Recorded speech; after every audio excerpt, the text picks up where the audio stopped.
വചനക്കൊള്ളക്കാരൻ കുടുക്ക ഷാജിയുടെ പൈശാചിക കേന്ദ്രത്തിൽ പോയ വ്യക്തിയുടെ അനുഭവം കേൾക്കുക. തിരുവനന്തപുരം ജില്ലയിലെ കാട്ടാക്കട പന്നിയോട് ഇറച്ചിക്കോഴി കച്ചവടവുമായി നടന്നിരുന്ന കോഴി ഷാജി ഇറച്ചിക്കോഴി കച്ചവടം അവസാനിപ്പിച്ച് വചനക്കൊള്ള ആരംഭിച്ചതോടെ സ്വന്തമായി ലവന്റെ പേര് മാറ്റി ശാലോം ഷാജി എന്നാക്കി. അടിമവിശ്വാസികളായ മുണ്ണങ്ങളെ പറ്റിച്ച് കുറഞ്ഞ സമയത്തിനുള്ളിൽ അവൻ കോടികളുടെ ഈശ്വരനായി. കീറിയ കൈനിയും മുണ്ടും കളഞ്ഞ് കോട്ടും സൂട്ടുമായി വേഷം.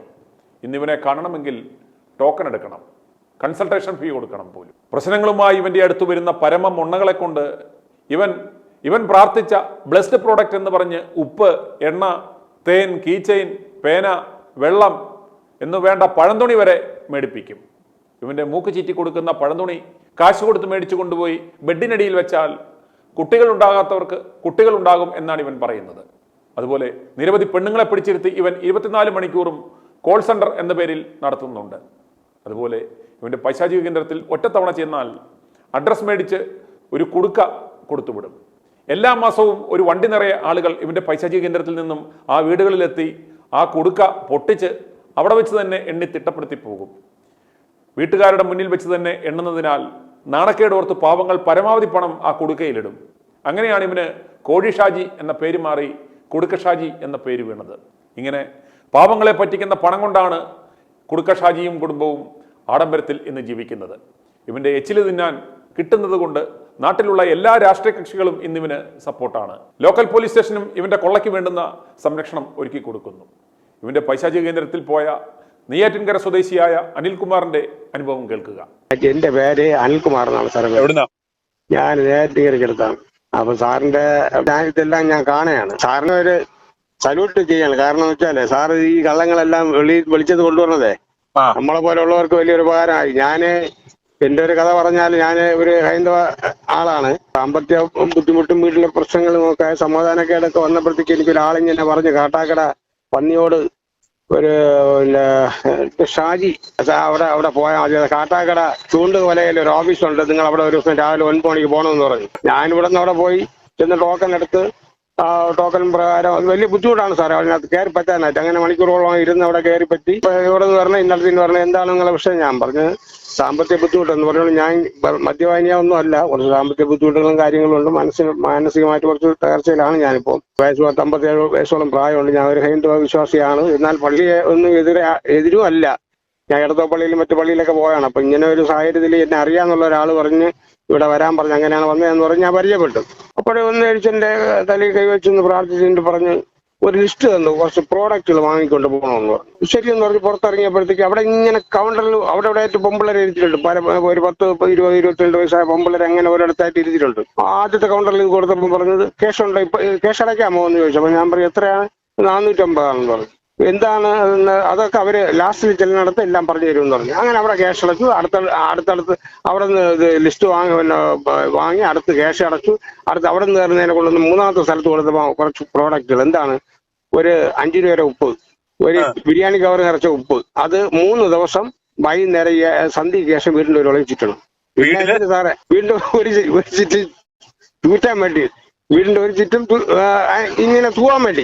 എന്നിട്ട് ഒരു 50 മില്ലി വെളിച്ചെണ്ണ, ഒരു 500 മില്ലിയുടെ, അതായത് 3000 രൂപ 3,350 രൂപയുള്ള ഹോൾസെയിൽ വിലയ്ക്ക് വെള്ളം 500ന്റെ കുപ്പി ഇറച്ച വെള്ളം, ഇത്രയും 450 രൂപ വാങ്ങിച്ചു. എന്നിട്ട് ഒരു പാസ് തന്നു. അതായത് ഞായറാഴ്ച പന്നിയോട് ചർച്ചില് 12 മണിക്ക് കൃത്യം 12 മണിക്ക് ഈ ടോക്കണുമായിട്ട് പോയാലേ നിങ്ങൾക്ക് അതിനകത്ത് കയറാൻ ഒക്കുള്ളൂ എന്ന് പറഞ്ഞു. നിങ്ങൾ രാവിലെ വന്നാൽ കുറച്ചുകൂടി ഉചിതമാണെന്ന് പറഞ്ഞു. അപ്പൊ ഞാൻ എന്ത് ചെയ്യുന്നത്, എന്റെ അവിടെ നിന്ന് ഒരു 10-20 കിലോമീറ്ററോളം ഉണ്ട്. ഞാൻ ഈ രാവിലെ പോകണല്ലേ നല്ല, എന്തായാലും നമ്മൾ പോകണമല്ലോ, പോകാൻ തീരുമാനിച്ചല്ലോ. രാവിലെ അവിടെ പോയി ചെന്ന് ഹോളിനകത്ത് കയറി സാറേ, ഒരു 1000 ജനം വരും ഇതിനകത്ത്.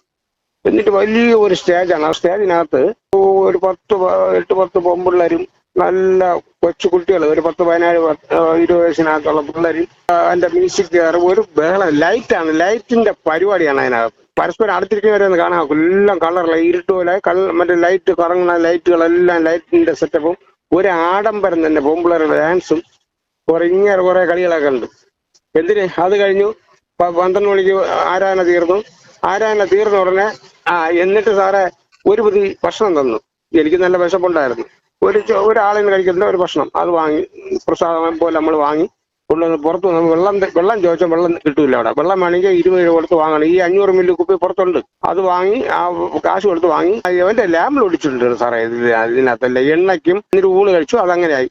രണ്ടാമത്തെ ആഴ്ചയും പോകണം എനിക്ക്. ആ രണ്ടാമത്തെ ആഴ്ച പോകണമെങ്കിൽ അടുത്ത രണ്ടാമത്തെ ഞായറാഴ്ചക്കകത്ത് ഒരു ദിവസം വീണ്ടും കാട്ടാക്കട പോകണം. നമ്മൾ കാട്ടാക്കട പോയി വീണ്ടും ടോക്കൺ എടുത്ത് പുള്ളിയെ കണ്ട് അവിടെ വീണ്ടും പിന്നെ സാധനങ്ങൾ വാങ്ങിക്കാൻ ലിസ്റ്റ് തരും, അത് വാങ്ങണം. എന്നാലേ രണ്ടാം ദിവസവും അവിടുത്തെ തരുള്ളൂ ടോക്കൺ. അങ്ങനെ രണ്ടാം ദിവസമായി. രണ്ടാം ദിവസവും ഈ പറഞ്ഞ എമൗണ്ട് ആയി. അത് തന്ന കാര്യം ഒരു കീ ചെയിന്, പിന്നെ വേറെ എന്തൊക്കെ സാധനം എനിക്ക് എത്ര ശരിക്കും ഓർമ്മിക്കില്ല, ഒരു പേന എന്തൊക്കെ തന്നു. മൂന്നാം ദിവസം പറഞ്ഞ് ഇവിടെ വരണ്ടാവും. രണ്ടാം ദിവസം കാട്ടാക്കട പോകുമ്പോ പന്നിയോട് പോകുമ്പോ അവിടെ നിന്ന് കൗണ്ടറിൽ നിന്ന് വാങ്ങിച്ചോളാൻ പറഞ്ഞു പാസ്. അവിടെ നിന്ന് വാങ്ങിച്ചപ്പോ അന്നും വാങ്ങിച്ച് അവിടെ നിന്ന് പാസും വാങ്ങിച്ച് ഒരു കഷ്ണം ഒരു കർച്ചീഫിന്റെ നീളത്തിന് ഒരു കഷ്ണം പോളിസ്റ്റർ തുണി സാറേ. അപ്പൊ നാണം കെട്ട പരിപാടി. പോളിസ്റ്റർ തുണിയില്ലേ നമ്മളെ ഡിസൈനുള്ള പോളിസ്റ്റർ തുണി, ഒരു 1/4 മീറ്റർ തുണി. ഞങ്ങളുടെ എന്തിനാണെന്ന് ചോദിച്ചു. പറഞ്ഞ് നിങ്ങൾ കിടക്കുന്ന കട്ടിലിന്റെ അടിയിലോ തലണക്കകത്തോ വെക്കണമെന്ന് പറഞ്ഞു. ഞാൻ പറഞ്ഞത് നാണക്കേട് പറഞ്ഞതെല്ലാം ചെയ്ത് 3 ആഴ്ച അവിടെ പോയി. പക്ഷെ ഞാൻ ഈ ആദ്യത്തെ ആഴ്ച പോയപ്പോൾ എനിക്ക് മനസ്സിലായി. രണ്ടാമത്തെ ആഴ്ച ഞാൻ പോയപ്പോൾ എനിക്ക് മനസ്സിലായി ഇത് വേറും പക്ക ഉടായ്പാണ്. നമുക്കങ്ങനെ പറഞ്ഞുകൂടാ ഒരു ദൈവസന്നിധിയാണ് എന്നൊക്കെ ഞാൻ വിശ്വസിക്കുന്ന കൂട്ടത്തിലാണ്. പക്ഷെ ഇത് എനിക്ക് മനസ്സിലായി പക്ക ഉടായ്പാണ്, പൈസ പിടിക്കുക. എന്നിട്ട് എന്നോട് ഒരു കുടുക്ക വീട്ടിൽ വെക്കാൻ വേണ്ടി നല്ലവണ്ണം എൻ്റെ അഡ്രസ്സും നാളും പേരും ഒക്കെ ചോദിച്ചു. ഒരു കുടുക്ക വീട്ടിൽ വെക്കണം, മാസം തോറും വീട്ടിൽ വരും, പ്രാർത്ഥിക്കാൻ വരും. അപ്പോഴത്തേക്ക് പ്രാർത്ഥിക്കും, കുടുക്ക കൊണ്ടുപോകും. പിന്നെ വീട്ടിൽ എന്തെങ്കിലും ആവശ്യമുണ്ടെങ്കിൽ പാസ്റ്റർ പ്രത്യേകിച്ച് വിളിച്ചാൽ അതിന് പ്രത്യേകിച്ച് പണം അടച്ചു കഴിഞ്ഞാൽ പാസ്റ്റർ വീട്ടിൽ വരും. എനിക്ക് അറിഞ്ഞുള്ളൂ സാറേ. അപ്പൊ ഇത് സാറിനെ വിളിച്ച് എനിക്കൊന്ന് പറയണമെന്ന് ഞാൻ കുറെ ദിവസം കൊണ്ട് ഞാൻ കുറെ ചാനൽ സാറ് ഇട്ടിട്ടുള്ള ഏകദേശം ചാനൽ ഇന്ന് രാവിലെ വരെയും കാണുന്ന ഒരു വ്യക്തിയാണ്. സാറിനെ ഒന്ന് വിളിക്കണമെന്ന് അങ്ങനെ ആഗ്രഹിച്ചത് ഈ ഒരു സംഗതി പറയണമെന്ന്. അപ്പോഴാണ് ഇന്നും ഇത് കൂടാതെ ഒരു ദിവസവും ഇതേ സ്ഥലത്തുള്ള സാർ ഇട്ടിട്ടുണ്ടായിരുന്നു. വേറെ ഒരു ലേഡി ഇന്ന് വിളിച്ച് തിരുവനന്തപുരത്തിനുള്ള വിളിച്ച് പറഞ്ഞത് ഇന്ന് രാവിലെ ഞാൻ കേട്ടു.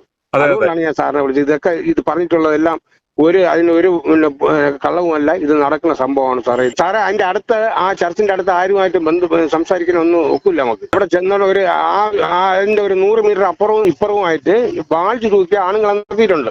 നമ്മളെ വണ്ടി പാർക്കിങ്ങിന് വേണ്ടി 3 പാർക്കിംഗ് ഗ്രൗണ്ട് ഉണ്ട്. അവിടെ വണ്ടി പാർക്ക് ചെയ്തിട്ട് വന്നോടനെ നമ്മളെ അങ്ങ് തട്ടി അങ്ങ് അകത്തേക്കാണ്. അവിടെ ചെല്ലുമ്പോൾ സ്വാഗതം ചെയ്യാൻ വേണ്ടി പൊമ്പിള്ളേരെ നല്ല ചെറുപ്പക്കാർ പൊമ്പിള്ളേരാണ് ഇട്ടിട്ടുണ്ട് വാതൊക്കെ. നമ്മളെ അങ്ങ് അകത്ത് കയറി കഴിഞ്ഞാൽ പിന്നെ വേറൊരു ലോകമായിപ്പോയി. മനസ്സിലായില്ലേ? അപ്പൊ അങ്ങനെ പിന്നെ അവർക്ക് തന്നെ വലിയ ബസ്സുണ്ട്, വലിയ ബസ്. അതിൽ കാട്ടാക്കട നിന്ന് ഫ്രീ ആയിട്ട് എന്തോ ആൾക്കാരെ കൊണ്ടുവരിക, തിരിച്ചു കൊണ്ടുവിടുക. ഒരു മകനും ഉണ്ട് ഇങ്ങനെയായിരിക്കും. എന്റെ ഉദ്ദേശം ഒരു 19 വയസ്സോളം പ്രായം വരും. അച്ഛനും മകനുമാണ്. വേറും പച്ചയ്ക്ക് ആളുകളിൽ നിന്ന് പണത്തിന് വേണ്ടി മാത്രം. അത് കഴിഞ്ഞിട്ട് ഉച്ചയ്ക്ക് ആരാ നടന്നു വിളിക്കുമ്പോൾ ഒരു പാട്ട് പാടും വന്ന സമയത്ത് കാണിക്കടം വരില്ല. അന്ന് എന്തോ പറയും, എനിക്ക് അത്ര ശരിക്കും അറിഞ്ഞൂടാ. എന്തൊരു കാണിക്കുന്ന പറയും.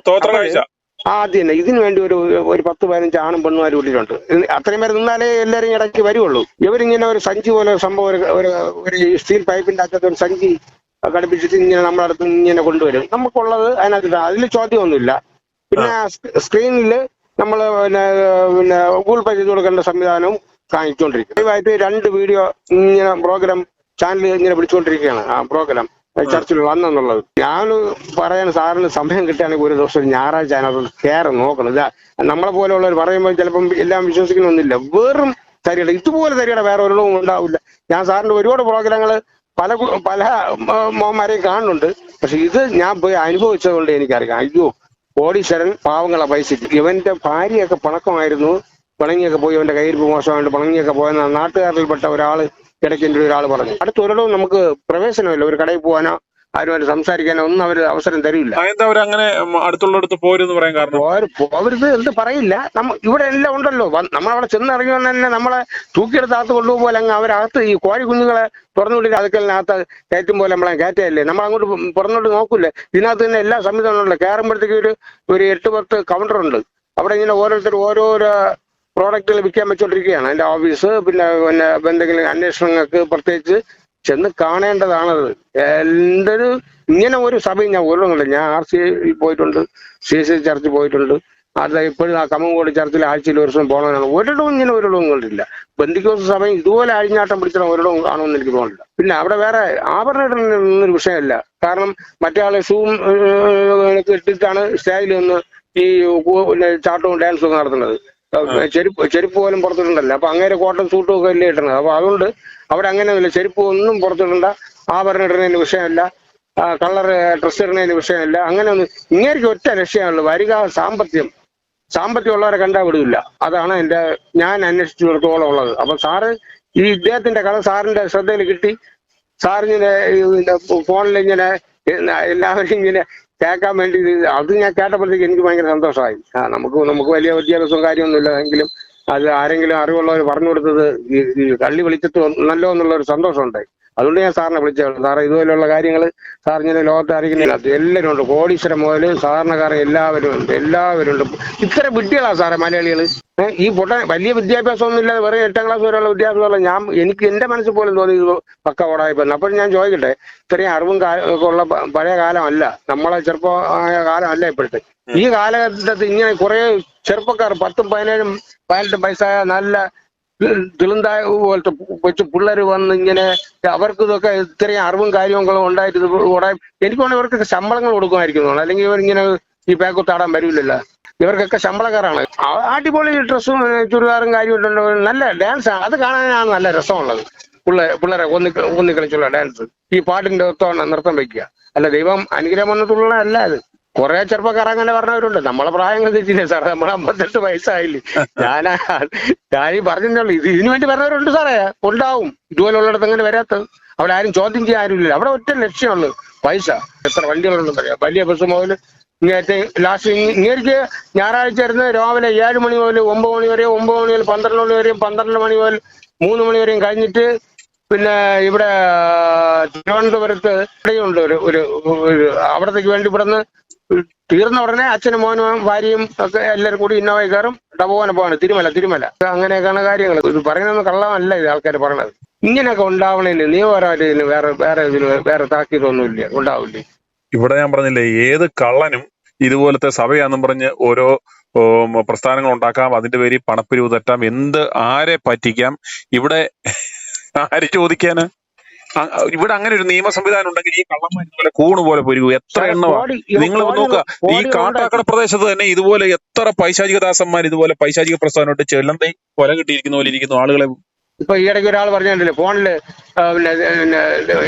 കർത്താവ് യേശു ക്രിസ്തു റൂമിൽ വന്ന് അങ്ങനെ പ്രത്യേകിച്ച് സംസാരിച്ച് അങ്ങനെ റെക്കോർഡ് ചെയ്ത് എന്ത് വിട്ടിത്തനാണത് അങ്ങനെ.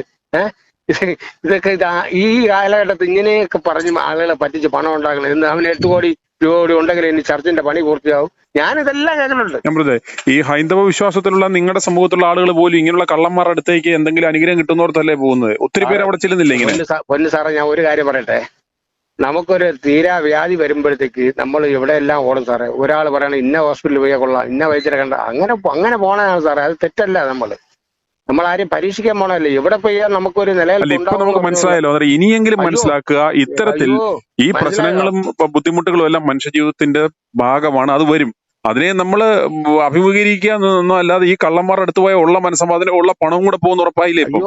തീർച്ചയായിട്ടും നിന്റെ ജീവിതത്തിൽ പോലും ഇതാണ് നമ്മൾ മനസ്സിലാക്കേണ്ടത്. ദൈവം എന്ത് വിളിച്ചാലും സന്തോഷമായിട്ട് പോകാൻ തയ്യാറാണ്. പക്ഷെ ഒരു കാര്യമുള്ളത്, ഇങ്ങനെയുള്ള കള്ളന്മാരുടെ നമ്മൾ എന്തിനാണ് ഇങ്ങനെയുള്ളത് നമ്മൾ അധ്വാനിക്കുന്ന പൈസ കൊണ്ട് കൊടുത്ത് മനസമാധാനക്കേട് ഉണ്ടാകുന്നത്? ഉള്ള സമാധാനം പോരെ. ദൈവമുണ്ട്, ദൈവത്തിന് നമുക്ക് വിശ്വാസമുണ്ട്, അത് വേറെ കാര്യം. പക്ഷെ ഇതൊക്കെ ഇങ്ങനെയുള്ള കള്ളന്മാരുടെ നമ്മളെ പോലുള്ളവന്മാരെ വളർത്തുകയാണ്. നമ്മളല്ലേ വളർത്തുന്നത്. അതിനകത്ത് വേറെ ആരെയും കുറ്റം പറഞ്ഞിട്ട് കാര്യമുണ്ടോ? അല്ല നമ്മളെ പോലുള്ളവർ തന്നെ. ഒന്ന് ഓർക്കുക, ഇവന്റെ ഇതുപോലെ ഈ കള്ളന്മാരുടെ, അതായത് 8ാം ക്ലാസ് പോലും ജയിച്ചിട്ടില്ലാത്ത ഈ സാമൂഹ്യ വിരുദ്ധന്മാരായിട്ട് നടക്കുന്നവനെ കാണാൻ ടോക്കൺ എടുക്കുന്നു, മണിക്കൂറുകളോളം പോയി കാത്തിരിക്കുന്നു. ഇവൻ പറയുന്ന ഇവന്റെ ഉപ്പും എണ്ണയും മറ്റു സാധനങ്ങളൂടെ മേടിച്ചുകൊണ്ട് നമ്മൾ പോകുന്നു, ഇവന് കാശ് കൊടുക്കുന്നു. ഇങ്ങനെ ഇവനെ വളർത്തുന്ന ആരാ? നമ്മൾ പോലുള്ള ആൾക്കാര്. വിഡ്ഢികളാണ് സാറേ. ഒരാൾക്ക് ഒരിക്കലും ഒരു അബദ്ധം പറ്റിപ്പോയി, ശരി, സ്വാഭാവികം. അതോടെ മനസ്സിലാക്കണ്ടേ? വീണ്ടും മനസ്സിലാക്കാതെ വീണ്ടും മാസങ്ങളോളം വർഷങ്ങളോളം വേലയിലെ പൈസ കൊണ്ട് കൊടുത്തോണ്ടിരിക്കുകയല്ലേ വീണ്ടും. ഇപ്പൊ അങ്ങേക്ക് മനസ്സിലാകുകയുണ്ട് ഈ തട്ടിപ്പാണെന്ന് മനസ്സിലായി. ഇങ്ങനെ പറയാനുള്ള ഒരു ധൈര്യം ഉണ്ടായി എന്നോട് വിളിച്ചു പറയാൻ. ധൈര്യം എന്ന് വെച്ചാൽ ഞാനിത് ആരോട് പറയണം എന്ന് പറഞ്ഞു കുറെ ദിവസം കൊണ്ട് ഈ ഭാരം ചുമക്കുകയാണ്. അപ്പോഴാണ് എനിക്കിങ്ങനെ ഒരു സാറിൽ കൂടി ഒരു അവസരം എനിക്ക് കിട്ടിയത്. ഇവന്റെ പൈശാചിക കേന്ദ്രത്തിൽ പോകുന്നവരെ എത്രയും വേഗം മനോരോഗ ചികിത്സയ്ക്ക് വിധേയരാക്കുക. കാരണം സാമാന്യ ബോധമുള്ള ആരെങ്കിലും ഇവന്റെ ഈ പൈശാചിക കേന്ദ്രത്തിൽ പോകുമോ? അവിടെ പോകുന്നവർ ഇവന്റെ പൈശാചിക പരിപാടിയുടെ വീഡിയോ എടുക്കുക, ഞങ്ങൾക്ക് അയച്ചു തരിക. ഇറച്ചിക്കോഴി കച്ചവടം നടത്തിക്കൊണ്ടിരുന്നവൻ വചനക്കച്ചവടം തുടങ്ങിയപ്പോൾ ഉണ്ടായ മാറ്റത്തെയാണ് ഇവൻ ദൈവാനുഗ്രഹം എന്ന് പറയുന്നത്. കോഴിയുടെ പപ്പും പൂടയും പറിച്ചുകൊണ്ടിരുന്നവന് ആയിരങ്ങൾ കൺസൾട്ടേഷൻ ഫീ കൊടുത്ത് ടോക്കൺ എടുത്ത് അവനോട് മനസ്സ് തുറക്കുന്നു. അവൻ പറയുന്ന സാധനങ്ങൾ പറയുന്ന പണം കൊടുത്ത് മേടിച്ച് വീട്ടിൽ കൊണ്ടുപോകുന്നു. ഇവറ്റകളെ മുണ്ണകൾ എന്നാണോ അതോ കൂടിയ മറ്റെന്തെങ്കിലും പദമാണോ നാം വിളിക്കേണ്ടുന്നത്? i2i News, an eye for truth. i2i News subscribe ചെയ്തിട്ടില്ലാത്തവർ ഇപ്പോൾ തന്നെ സബ്സ്ക്രൈബ് ചെയ്യുക. നോട്ടിഫിക്കേഷൻ ലഭിക്കുവാൻ ബെൽ ബട്ടണും അമർത്തുക.